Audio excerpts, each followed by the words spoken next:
ايوا قدر الله ما شاء فعل. المنتخب الوطني المغربي يقصى امام فرنسا. للاسف ما كناش كننتظروا هذا السيناريو هذا، سيرتو بهذا اللعب اللي داروا المنتخب الوطني المغربي اللي ما نفهمش، ما نكذبش عليكم. بهذا التحليل ديالي المتواضع ما فهمنا والو، والله ما نكذب عليك.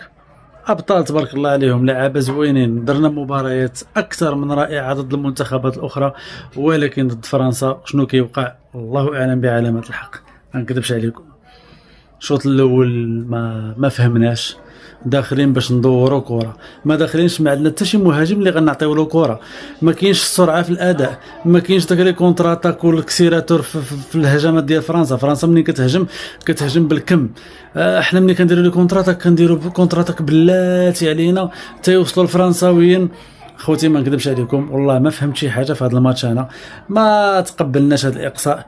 ماشي كنقول لك كنضعفوا من المنتخب ديال فرنسا، منتخب فرنسي راه قوي ومرشح بقوه لنيل كاس العالم، ولكن حتى حنا مرشحين بقوه اننا نديو كاس العالم.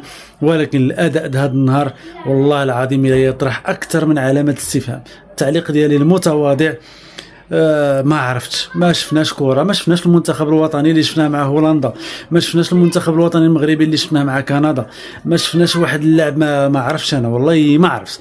ما تكونوا متفقين معايا انتم في هذه وجهه النظر ديالي ولا لا؟ اكيد ان المغاربه كاملين ما عجبش في الحال، ما عجبش هذه المباراه ديال اليوم بصفه نهائيه في مره.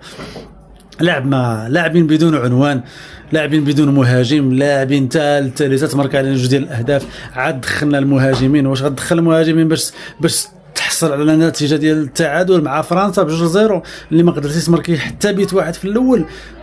ما نكذبش عليكم اخوتي، قدر الله ما شاء فعل.